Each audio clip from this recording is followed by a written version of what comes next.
Hello everyone, मैं doctor विजय श्रीवास्तव अपने YouTube channel miss cam 30 पर आप सभी का स्वागत करता हूँ। Classification of elements and periodicity in properties, यानी तत्वों का वर्गीकरण तथा गुणधर्मों में आवर्तिता। इस चैप्टर में आज हम बात कर रहे हैं आपसे आयोनाइजेशन एनर्जी या आयोनाइजेशन पोटेंशियल के पीरियाडिक ट्रेंड के बारे में, यानी जो आयनन विभव या आयनन ऊर्जा है इसका परिवर्तन आवर्त सारणी में या पीरियाडिक टेबल में कैसे होता है। तो हम स्टार्ट कर रहे हैं सबसे पहले पीरियड से। तो देखिए, किसी पीरियड में लेफ्ट से राइट को मूव करने पर, अगर किसी पीरियड में हम बाएं से दाईं ओर जाते हैं तो आई पी वैल्यू या आयोनाइजेशन एनर्जी वैल्यू जो होती है वो जनरली इंक्रीज करती है। तो लेफ्ट से राइट मूवमेंट है हमारा, और आईपी या आईई ये जो वैल्यू है ये कह सकते हैं जनरली इंक्रीजेस।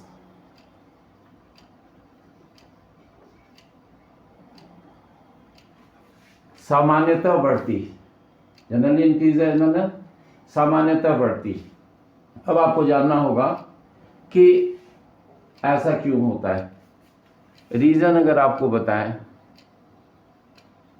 रीजन यानी कारण, तो देखिए मान ली की बात हम कर रहे हैं थर्ड पीरियड की, इससे थोड़ा क्लियर हो जाएगा। ये थर्ड पीरियड की बात कर रहे हैं तो ये न्यूक्लियस, ये एनर्जी लेवल्स, मतलब 3 एनर्जी लेवल्स होंगे उसमें। KLM या N की वैल्यू हो गई 1 2 3, ऐसे ये वैल्यू है इसकी। तो अब इलेक्ट्रॉन्स का एडिशन, इलेक्ट्रॉन 1 by 1 इस क्वांटम शेल में या सबसे बाहरी कक्षा या ऊर्जा स्तर में एक एक करके भरे जाते हैं, और इस न्यूक्लियस में प्रोटॉन्स भरे जाते हैं जिन पर पॉजिटिव चार्ज होता है 1 by 1। अब हुआ क्या इसमें कि ये जो रेडियस है, ये जो डिस्टेंस है यहाँ से यहाँ तक की, जिसे कि हम रेडियस कहते हैं, कक्षा की त्रिज्या कहते हैं, और मतलब ये एटम है तो एटम की जो रेडियस होगी वो पूरे पीरियड में लेफ्ट से राइट की ओर मूव करने पर, यानी बाएं से दाईं ओर जाने पर ये कांस्टेंट रहेगी। ये कांस्टेंट है। अगर ये कांस्टेंट है तो न्यूक्लियर चार्ज यानी ये इंक्रीज कर रहा है।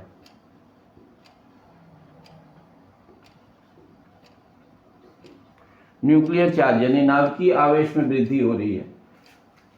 नंबर ऑफ शेल्स, कोशों की संख्या वही है, यानी R कांस्टेंट है, त्रिज्या वही है। तो इस स्थिति में जो फोर्स ऑफ अट्रैक्शन होता है,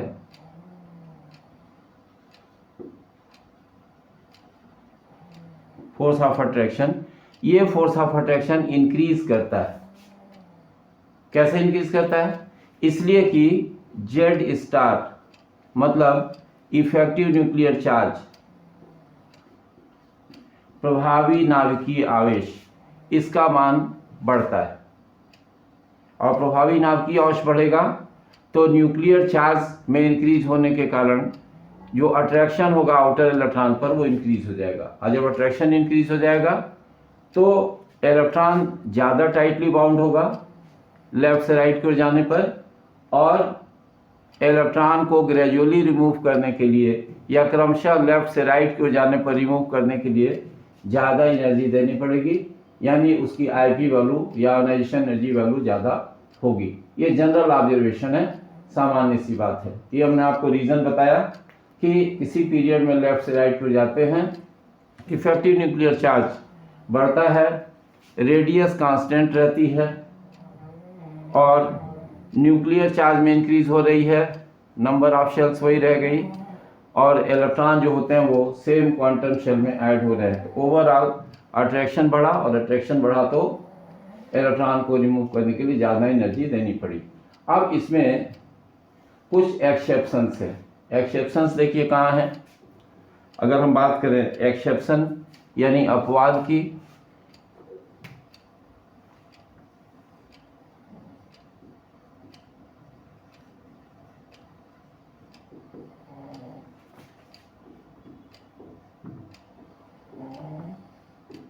अपवाद की अगर बात करते हैं तो फर्स्ट आईपी वैल्यू, इसी का ट्रेंड देख रहे हैं। ये सेकंड ए का एलिमेंट है बेरिलियम और थर्ड ए का एलिमेंट है बोरान। इसमें जेड की वैल्यू दें तो इसमें 4 है, इसमें जेड की वैल्यू 5, यानी एक ही पीरियड के एलिमेंट्स हैं।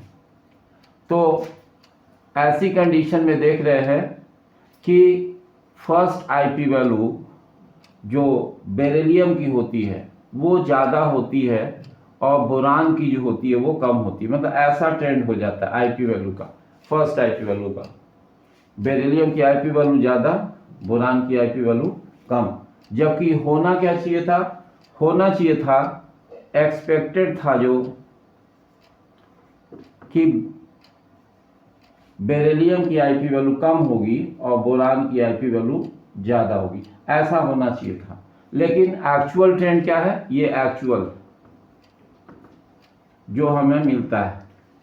तो हमको एक्सप्लेन करना पड़ेगा कि क्यों बोरान की फर्स्ट आईपी वैल्यू बेरिलियम से कम होती है या बेरिलियम की फर्स्ट आईपी वैल्यू बोरान की फर्स्ट आईपी वैल्यू से ज़्यादा होती है। तो इसके लिए हम देखेंगे इनके इलेक्ट्रॉनिक कन्फिगरेशन। इलेक्ट्रॉनिक कन्फिगरेशन देखते हैं इसमें।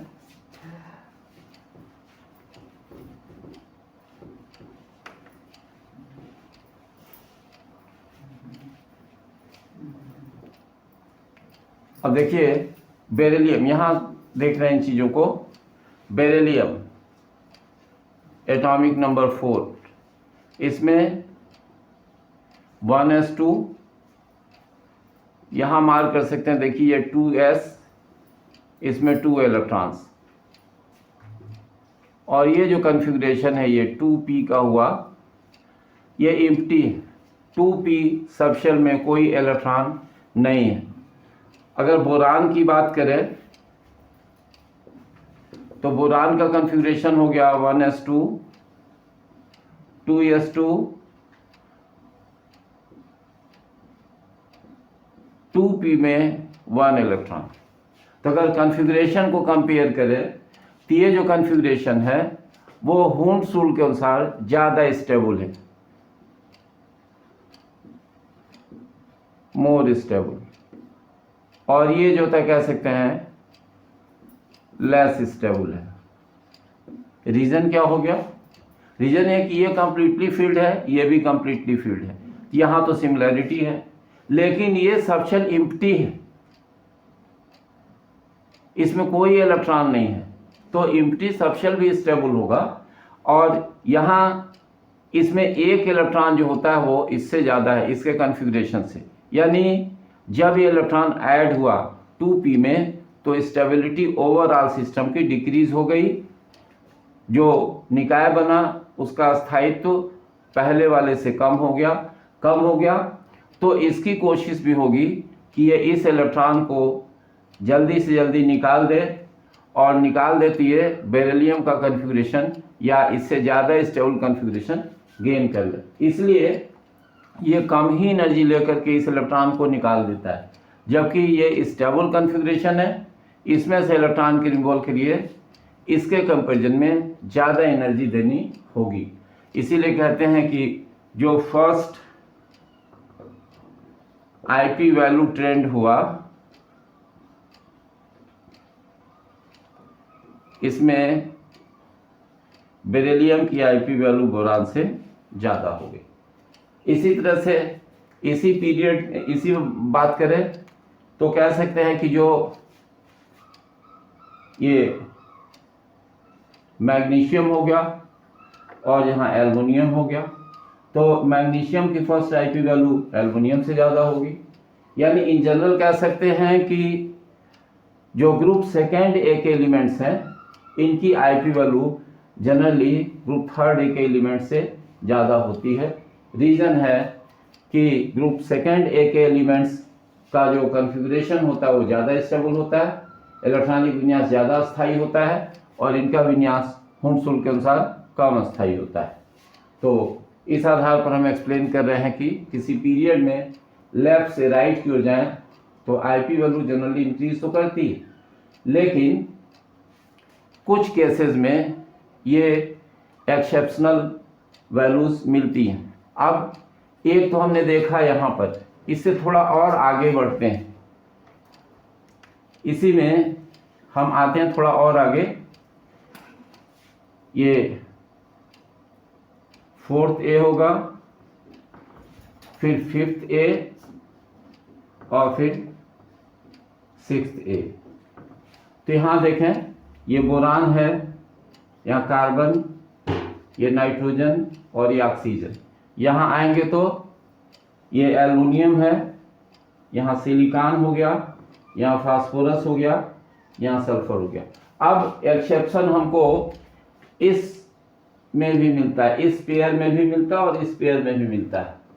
होना क्या चाहिए था, एक्सपेक्टेड था कि नाइट्रोजन की IP value, first IP value oxygen से कम होती, लेस होती। उसी तरह से फास्फोरस की फर्स्ट आईपी वैल्यू सल्फर से कम होती, लेकिन ट्रेंड अपोजिट होता है। अपोजिट में क्या हो गया, नाइट्रोजन की फर्स्ट आईपी वैल्यू ऑक्सीजन की फर्स्ट आईपी वैल्यू से ज़्यादा होती है और फास्फोरस की फर्स्ट आईपी वैल्यू सल्फर से ज़्यादा होती है।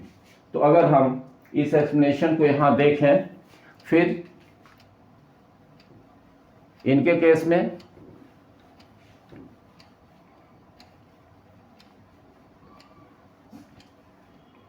नाइट्रोजन और ऑक्सीजन के केस में देखते हैं। तो नाइट्रोजन ये 7 इलेक्ट्रॉनिक कॉन्फ़िगरेशन 1s2 2s2 और 2p3।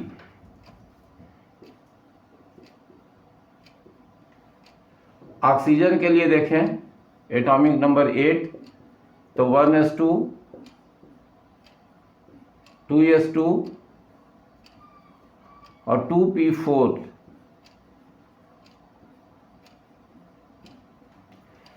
तो इसमें देखें हुंसुल के अकॉर्डिंग ये जो सबशेल है वो कंप्लीटली फिल्ड है, स्टेबल है, और ये हाफ फिल्ड है।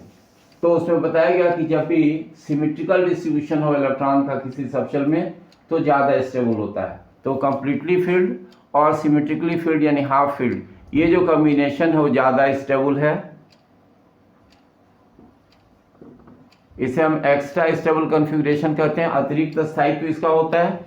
और ये कॉन्फ़िगरेशन जो है वो लेस स्टेबल है, कम स्थायी है नाइट्रोजन के कॉन्फ़िगरेशन की तुलना में। रीज़न, इसमें एक्स्ट्रा स्टेबल कॉन्फ़िगरेशन से एक इलेक्ट्रॉन ज़्यादा हो गया। तो इसकी कोशिश क्या होगी, इसकी कोशिश होगी कि कम से कम एनर्जी लेकर के इस इलेक्ट्रॉन को ये बाहर निकाल दे, इसलिए इसकी फर्स्ट आईपी वैल्यू कम हो जाएगी। और चूंकि ये एक्स्ट्रा स्टेबल कॉन्फ़िगरेशन है इसलिए इसमें से इलेक्ट्रॉन निकालने के लिए ज़्यादा एनर्जी देनी होगी। तो फर्स्ट आईपी का जो ट्रेंड बना या फर्स्ट आईपी ट्रेंड, ये क्या बना, नाइट्रोजन की फर्स्ट आईपी वैल्यू ज़्यादा हो जाएगी ऑक्सीजन से।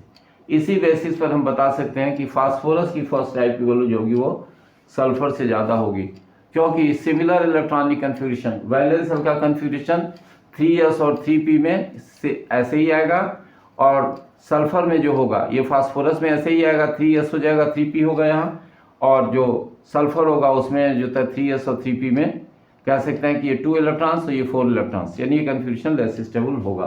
तो इस तरह से हम बता सकते हैं कि किसी पीरियड में लेफ्ट से राइट को जाते हैं तो आईपी वैल्यू जनरली इंक्रीज करती है, लेकिन ये दो जगहों पर, दो प्लेसेस पर एक्सेप्शंस पाए जाते हैं। अब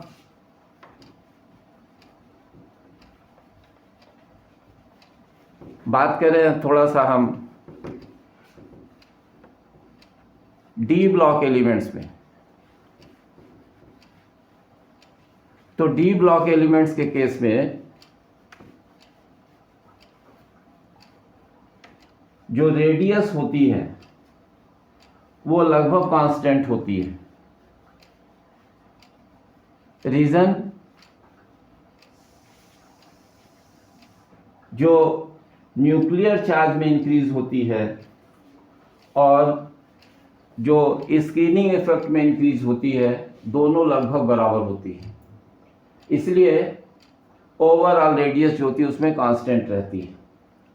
तो अब जो आईपी वैल्यूज हैं उनमें भी बहुत ज़्यादा अंतर नहीं पाया जाता है, क्योंकि ये जो इक्वेशन है जैसे देखें, effective nuclear charge Z equal star equal to Z minus sigma.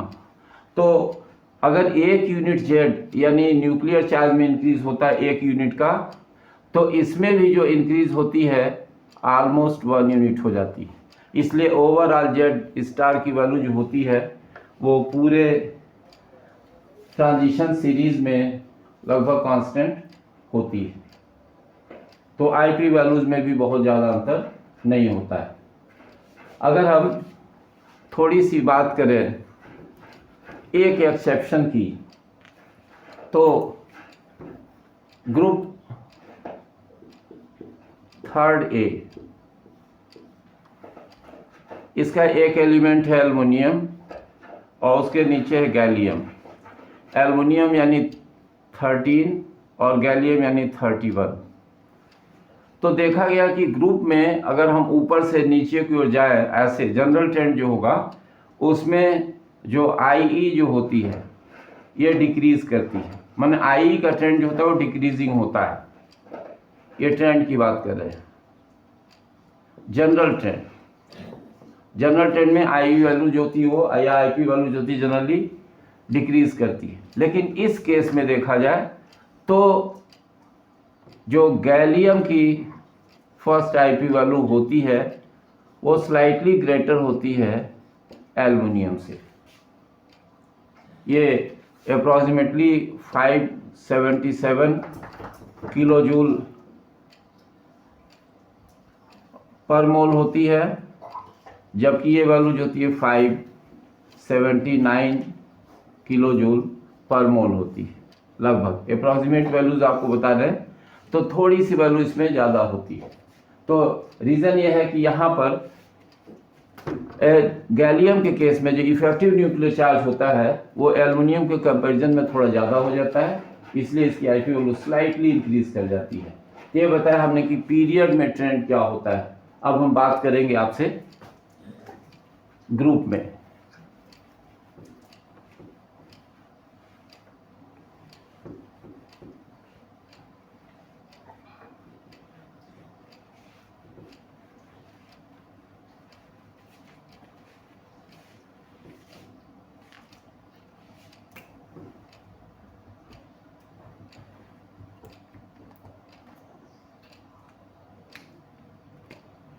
कह रहे इन ए ग्रुप,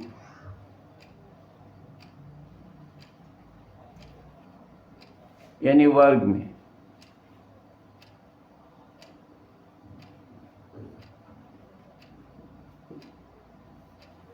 बात करें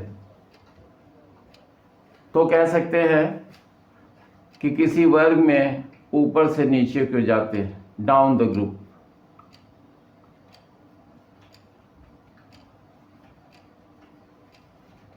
ऊपर से नीचे जाते हैं किसी वर्ग में, किसी ग्रुप में, तो आईपी वैल्यू या आईई वैल्यू जनरली डिक्रीज करती है। ये जनरल ट्रेंड होता है कि आईपी वैल्यू जो होती है जनरली डिक्रीज करती है। रीजन जानना होगा, कम हो जाती है, इसका रीजन क्या है? रीजन ये है इसमें कि जब हम ग्रुप में ऊपर से नीचे जाते हैं, जैसे मान ली कि ये थर्ड पीरियड की बात अगर करें, थर्ड पीरियड की, तो इसमें 3 एनर्जी लेवल्स। अगर फोर्थ की बात करेंगे तो इसमें न्यूक्लियस के बाहर ये 4 एनर्जी लेवल्स। यानी जो रेडियस होगी ये वैल्यू जो होती क्या होती है, इंक्रीज होती है।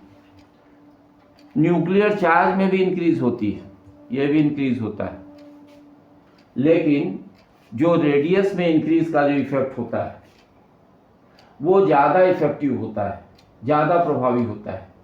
मतलब न्यूक्लियर चार्ज की तुलना में, नाभिकीय आवेश की तुलना में जो रेडियस होती है, जो साइज होती है, वो ज़्यादा बढ़ती है। इसलिए जो जेड स्टार की वैल्यू आती है, इफेक्टिव न्यूक्लियर चार्ज, ये वैल्यू जो होती है वो डिक्रीज कर जाती है, जिससे फोर्स ऑफ अट्रैक्शन या आकर्षण बल घटता है, और आकर्षण बल घटता है तो आईपी वैल्यू जो होती है वो कम हो जाती है। तो बताया आपको कि किसी ग्रुप में ऊपर से नीचे को जाने पर आईपी वैल्यू जनरली क्यों डिक्रीज करती है। वो जो एग्जाम्पल हमने अभी आपको बताया था एल्युमिनियम और गैलियम का, तो थर्ड ए के ग्रुप में आप इसे कंसीडर कर सकते हैं एक्सेप्शन के रूप में।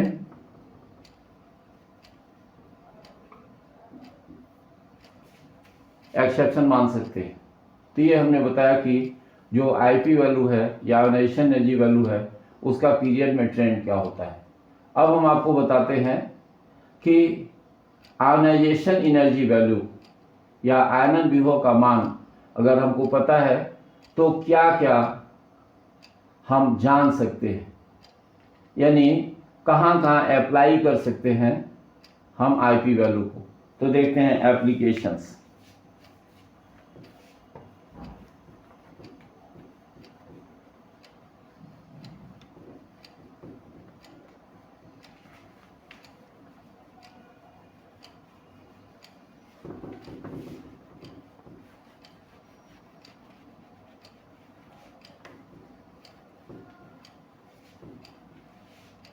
तो अब देखना चाहते हैं एप्लीकेशंस।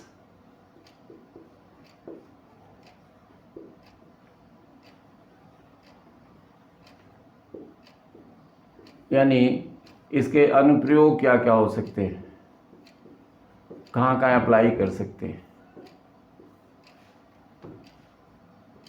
तो सबसे पहली चीज हम ये जान सकते हैं आईपी वैल्यू से कि मेटल और नॉन मेटल में क्या अंतर होता है, यानी डिफरेंस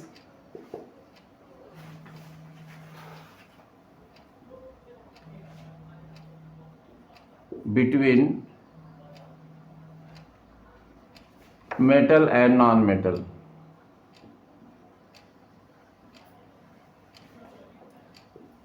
यानी कह सकते हैं धातु तथा अधातु में अंतर।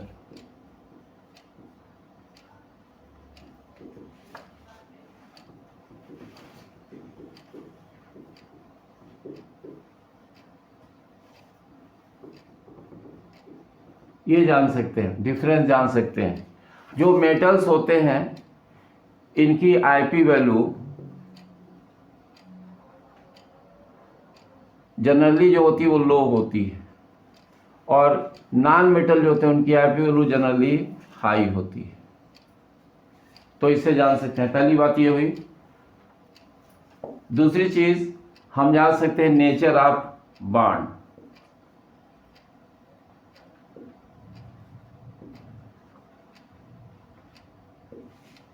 आबंध की प्रकृति।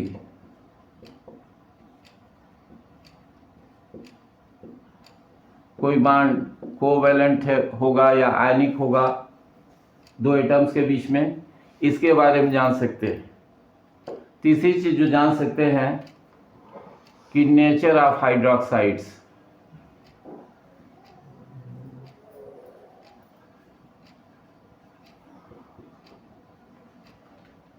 जो हाइड्रोक्साइड बनेंगे इन एलिमेंट्स के द्वारा, उनका नेचर एसिडिक होगा यानी अम्लीय होगा, या बेसिक यानी क्षारीय होगा।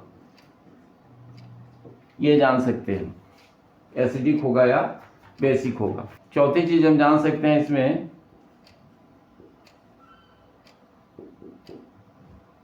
रिएक्टिविटी यानी क्रियाशीलता।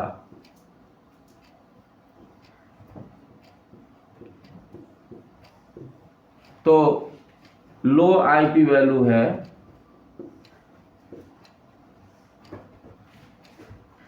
आईपी वैल्यू लो माने कम है अगर, तो क्रियाशीलता जो होती है अधिक होती है,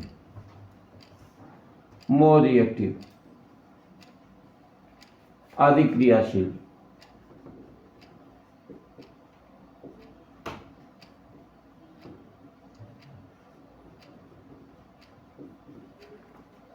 ये बताया आपको। इसके बाद ये 4 चीजें आपने देखा कि 4 ये इंपॉर्टेंट बातें हम जान सकते हैं। इसके अलावा आपको बताएं, नंबर 5 हम जान सकते हैं कि ऑक्सीडाइजिंग और रिड्यूसिंग नेचर।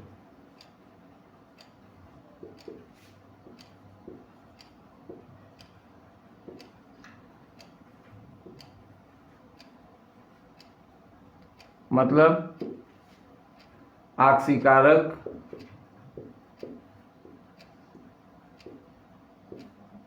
तथा अपचायक प्रकृति।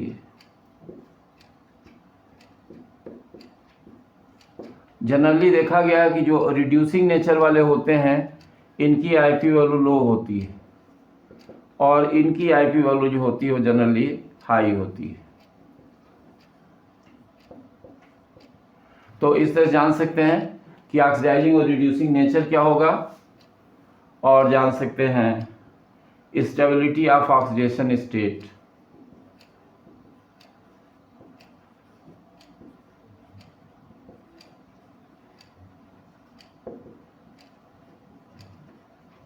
मतलब ऑक्सीकरण अवस्था का स्थायित्व।